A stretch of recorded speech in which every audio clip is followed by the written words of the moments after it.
Now we have to study some important results in simple pendulum. Simple pendulum.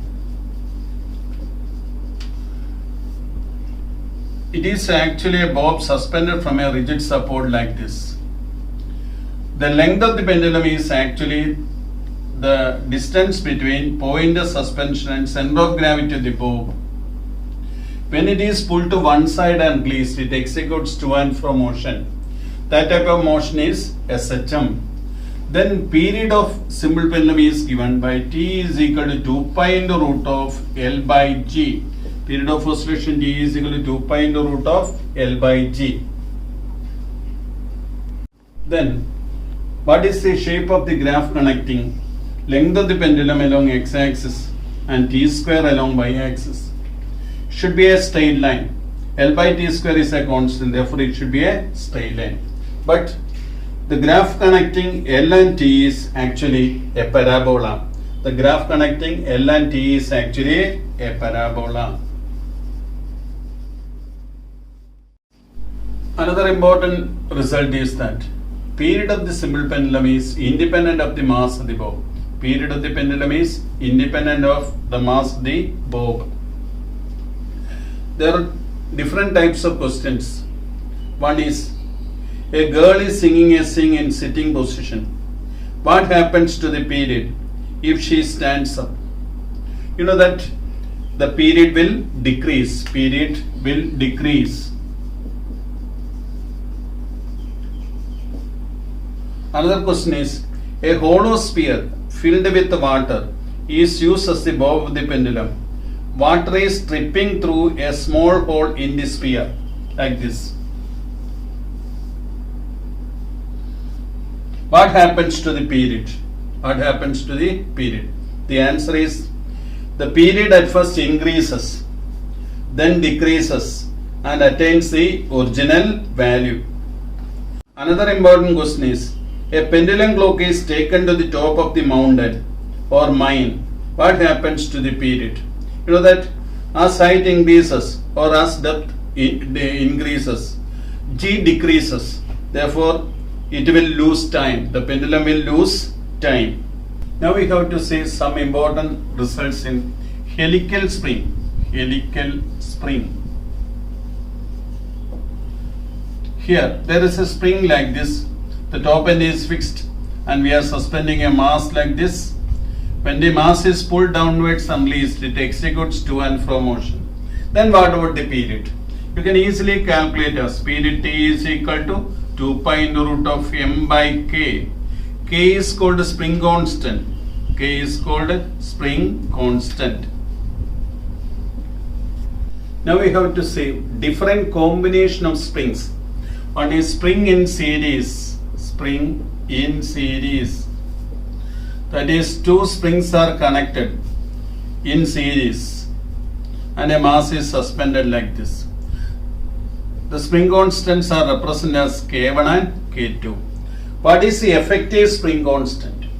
The effective spring constant is given by 1 by K equals 1 by K1 plus 1 by K2.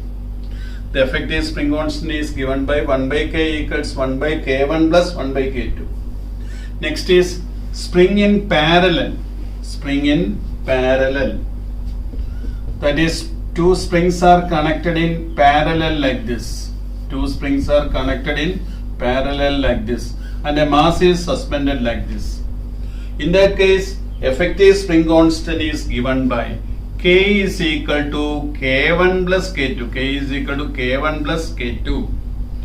Another important result is, we are placing a mass at the center of two springs like this. There is a spring like this, there is a mass and another spring like this. The spring constants are K1 and K2. When the mass is pulled towards one side and released, it executes to and fro motion. What about the effective spring constant?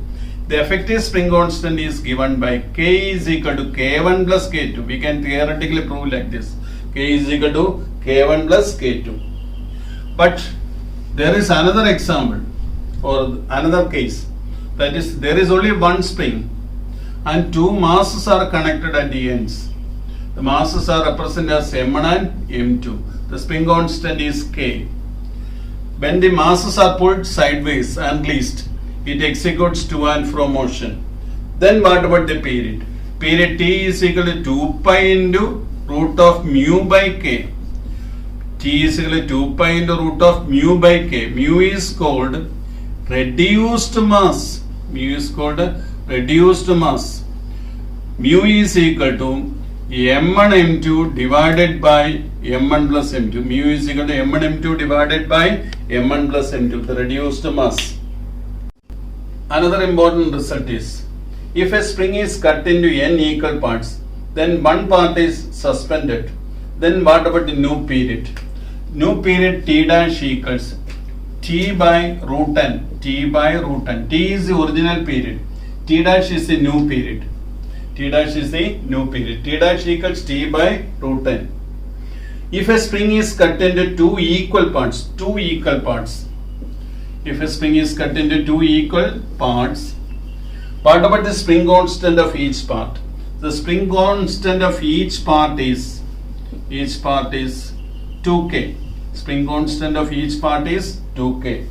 Another important question is, if a spring is cut into two pieces such that L1 by L2 equals N, L1 by L2 equals N, what about the spring constant of each part?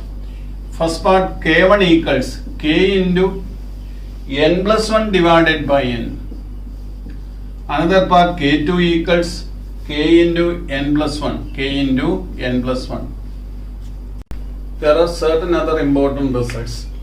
Suppose we take a liquid in a vessel like this. A core piece is placed like this. It is pulled downwards and released. It executes to and fro motion. What about the period? We can easily calculate the period as T is equal to 2 pi into root of H rho divided by rho dash G. Period T is equal to 2 pi into root of H rho divided by rho dash G, where H is the height of the cylindrical piece and rho its density. And rho dash the density of liquid. Rho is the density of the metal of the cylinder. Rho dash is the density of liquid. Suppose there is a liquid column in a U-tube like this. When the liquid column in one limb is dipped downwards and released, it executes to and fro motion. Then what about the period? Period T is equal to 2 pi into root of H by G. H is the height of the liquid column in one limb. Period T is equal to 2 pi into root of H by G. Integral, an institution for innovative teaching, medical and engineering entrance coaching, CPT/CA entrance, crash course, private tuitions, brain development program for children from 3 to 14 years. Integral, Galaxy Building, Kattanam. 94475 66683 94471 In damped oscillation, damping force is proportional to velocity. That is, damping force F is equal to minus B into V, where B is a constant called a damping coefficient. In damped oscillation, amplitude decreases exponentially with the time. The equation is given by A equals A0 e raised to minus Bt by 2m. Another portion is forced oscillation. We are giving an external force F is equal to F0 cos omega 0 t. Then the differential equation for forced oscillation is m into d square y by dt square equals minus ky minus b into dy by dt plus f0 cos omega 0 t. If the frequency of the external periodic force becomes equal to the natural frequency of the vibrator will oscillate with maximum amplitude. That phenomenon is called resonance.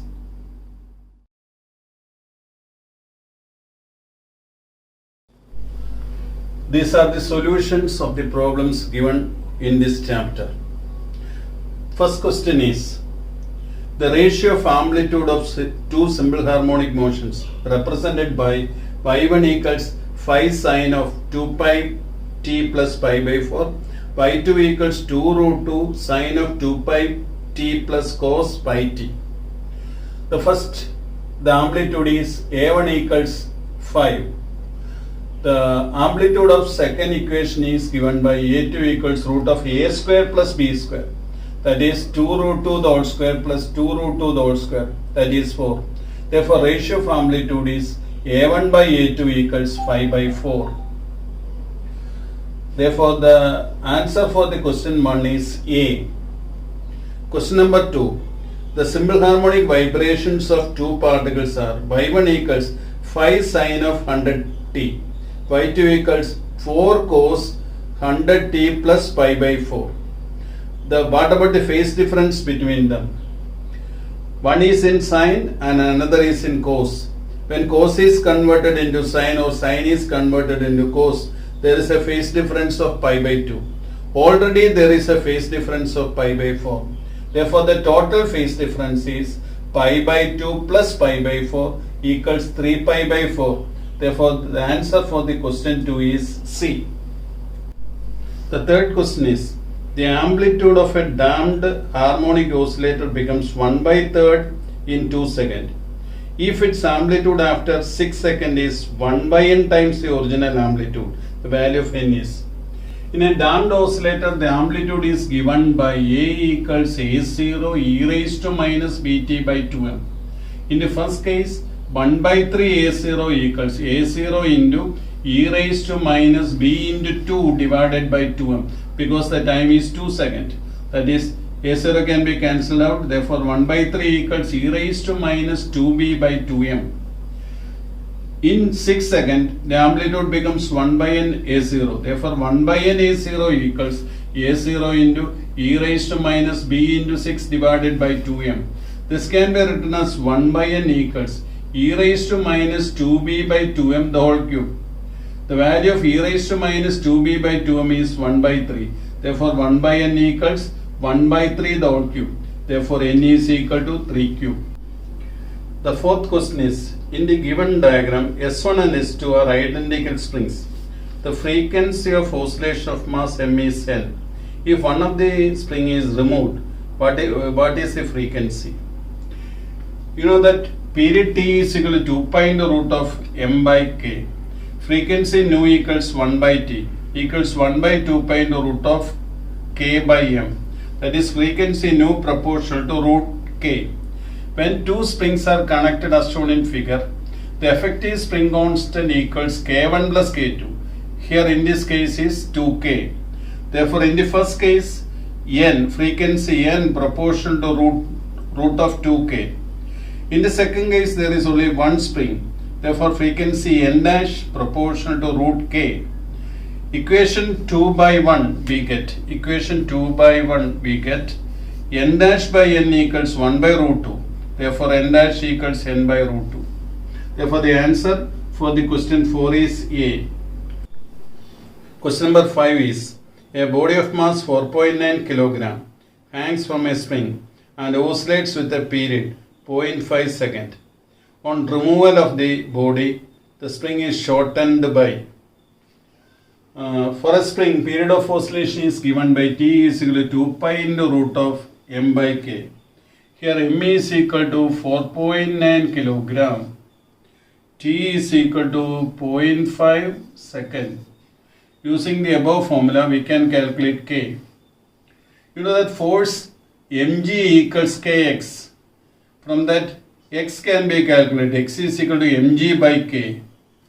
Therefore, the answer in this case is 0.0625 meter. 0.625 meter. 0.0625 meter. Therefore, the answer for the question number 5 is A.